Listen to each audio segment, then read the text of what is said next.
Hey everyone, it's Anya here from the blog ourgabledhome.com, and in today's video I want to show you how we installed and attached this cast iron rack in our home. Since we have done a full kitchen remodel where we gutted the entire kitchen, and I'm not quite ready to actually show you and reveal our kitchen remodel to you, we wanted a place to put the cast iron pans and pots that I own.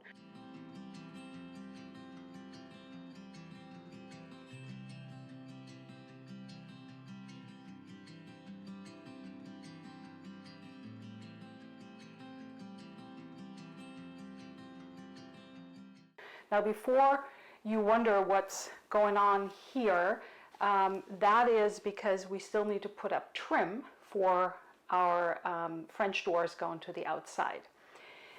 Now, I knew that I had this amount of pans, and if you're anything like me, you might be collecting pans, so I'm hoping that this is it for my collection and that my collection will be growing, because there's no more spot here to add any additional pans. So this is a good way to curb your collection mania.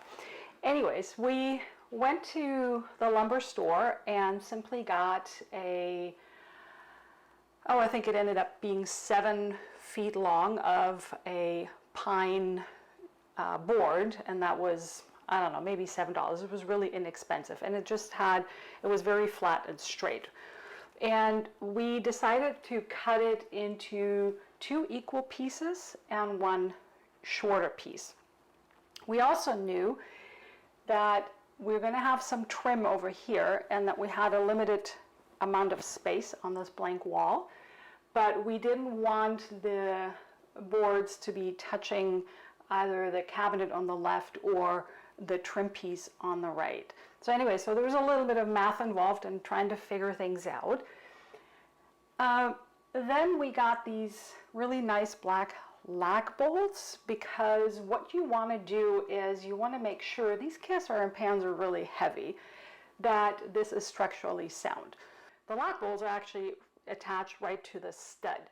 And since my husband did all of this, and when I say we, I didn't really have a lot of involvement in this other than documenting it and having design ideas, but anyways, he marked exactly where the studs were. And knowing that we didn't want the boards to go all the way from side to side, we also knew that we would only be able to attach the lac bolts into one of the studs. So anyways, marked the studs, and that is why if you look at this, you'll notice that the lac bolt is not exactly right in the middle of this board.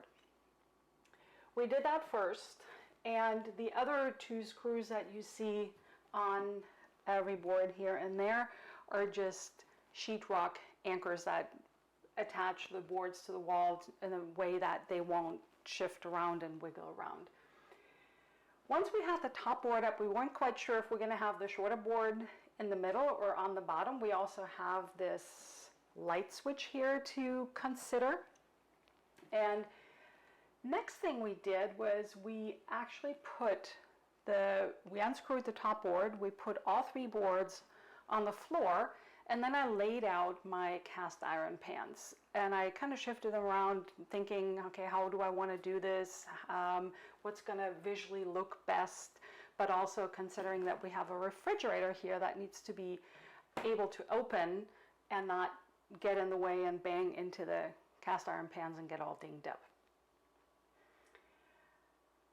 So with that being said, we put the top board up, and then we attached the hooks here. And by the way, I'll give you all the resources in the description box of this video down below, so you can find the lac bolts and these nice black cast iron hooks. So we attached those and made sure that they were evenly spaced. I'd have to go measure what they are, but we also knew from the layout on the kitchen floor that we wanted them to actually hit this board in terms of the spacing from this to that. And then once we had that attached, we also knew from the layout on the floor that we wanted those fairly big pans. This is a 12.5 inch and this is a 10.5 inch. We knew that we wanted them right in the middle here. And then we attached those. And next we did this, and we had to shuffle these around a little bit to make the spacing all even, because this is my 9 inch, 8 inch, and a 6 inch. And then just for the heck of it, I have a little copper pan right here. And then lastly, the middle spot here is my little, it's not a cast iron pan, it's actually a, the hole is not, my husband drilled me a hole into the handle here. It's a little enameled pan, and it is so cute, and I'm so happy to tell you that I actually received this when I was maybe 5 or 6 years old, and I still have it. It has moved with me many times, transcontinental and everything, and I still have it. I need to attach the handle a little bit better, but it fits right in here, and it gets the spot in the middle. Now for the boards, you don't have to do this, but just to make it look a little bit nicer, my husband added some millwork to it and put the edges through a router. So this is what happened to these. And then because this was a simple pine, very, very inexpensive board, we stained it and tried out what stain would look best in our kitchen here. And what else did we do? Oh yeah, and once we put the hooks up, we also realized that on this board there's this big knot right here, and that is something that we did not really consider before we put this up when we had the layout on the floor, that you can't drill into the knot. So that is why the spacing of these two pans is a little bit wider than I might have liked. But we did it with this side first, and I asked my husband, like, how close can you go to this knot? And this is the closest we felt safe doing it. And then we just did the same over here to make it symmetrical. So anyways, I hope I inspired you to do something similar with your cast iron pans. If you enjoyed this video and found it helpful, please give me a thumbs up. If you're new on my channel, please hit the subscribe button. I upload new videos every week. Thank you so much for watching, and see you next time.